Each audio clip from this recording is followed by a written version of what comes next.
Hello everybody and welcome back. In this video we're going to be talking about this top bar over here, specifically this file section right here. So let's just get started. So on the bottom, we're going to start from bottom to top. So on the bottom exit, we'll just exit this entire project. It will close it just like if you're pushing this little X button right here.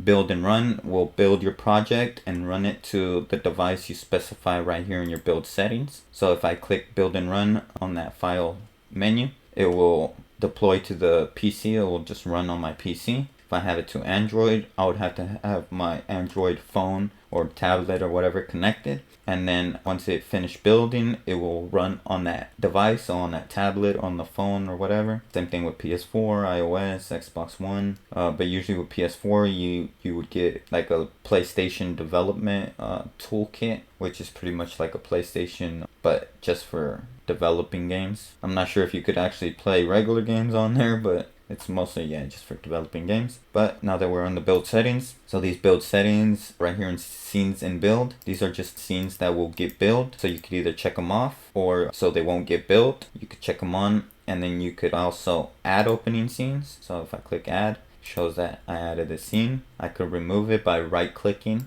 and clicking the button, and then I could also go to my scenes folder. Let me move it over here, and then I could also just drag this in and it will work as well. I'm just going to remove this, and then this is how you would switch to different platforms. So let's say I'm making a PC game, but all of a sudden I want to make an Android game, so I would click Android, switch platform. Now this is best to do in the beginning of your project, but I know a lot of people like to publish to multiple platforms. So once you're done, building your game, then, and once you published it, let's say to PC, to Steam or something, then you would switch to Android. Make sure you have a backup copy just in case, stuff like that. Now, each of these have different little options, so I will not go through everything, but if you go to PC, Mac, and Linux, you can see the target platform. You could choose between Mac, Linux, all that, and it will change these options depending on what you want. So right here, what it's doing, I think it is switching the platform because it was on Windows. Change, the architect and everything like that.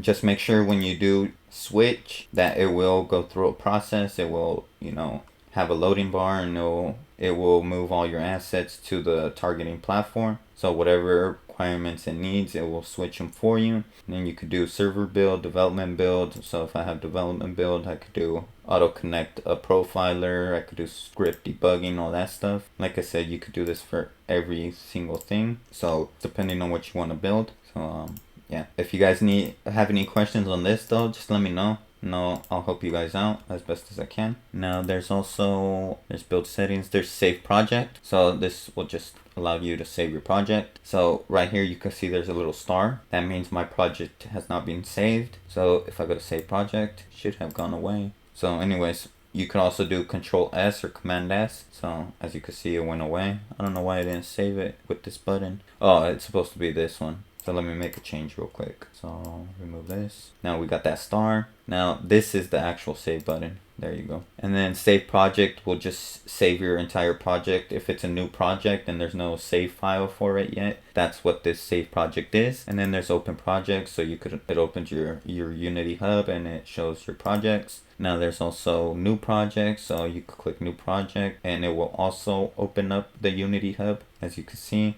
but with the project template section already up. So let me just, there you go. So you can see the templates, your project name, all that stuff, and you create it just like you normally would.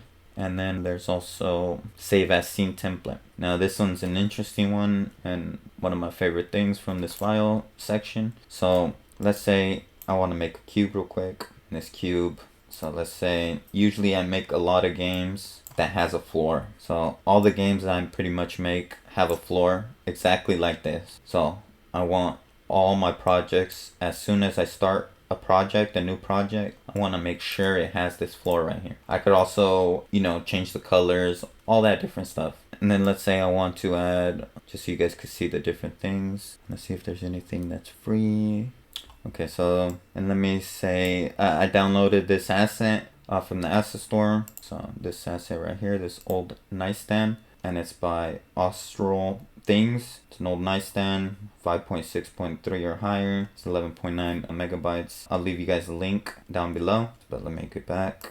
Now let's say I always want this nightstand to be in my scenes as well. For some reason I always have a nightstand, you know, in my games, so I want this scene to always be like this. So now I could save it as a scene template. So what that's gonna do is gonna take me here, and you just name your template. So I'll put tutorial template, and it saves it in your scenes file. So I'm gonna save it, and I could go to my scenes file, and there's the tutorial. Now I could give it a title. So let's say tutorial template, and then I'll show you what pen and new scene dialog is, but you could add a texture. So let's say we want to add, let's go to the old nightstand and let's go to textures.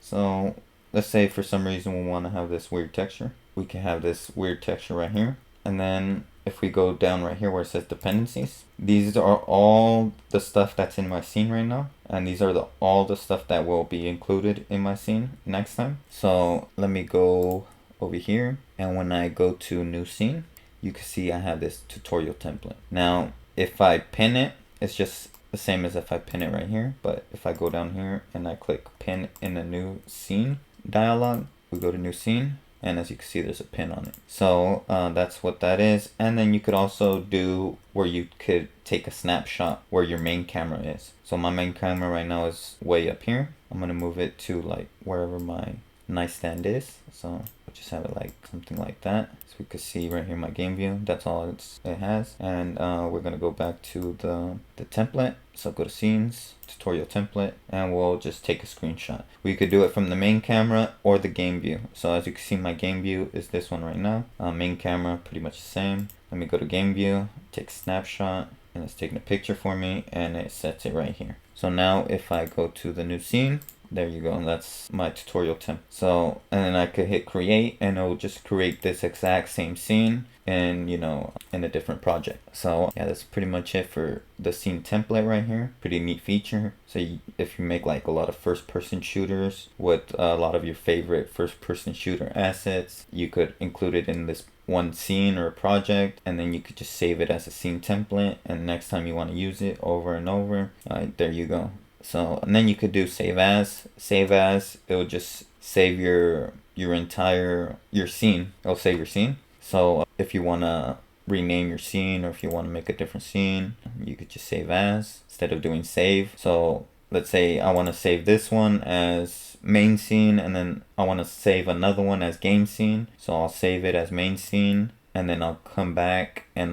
then I'll save it as, you know, the game scene. And then save, like I told you, it just saves your project. There's open recent scene. So these are all my scenes that I have, either in my project or from an asset that I downloaded and that is currently in my project. And then I could click open scene, and that will open my folders. So then I'll be able to go to scenes, and I could click it and open my scene. And then they have new scene. So you click it and it'll make a new scene for you.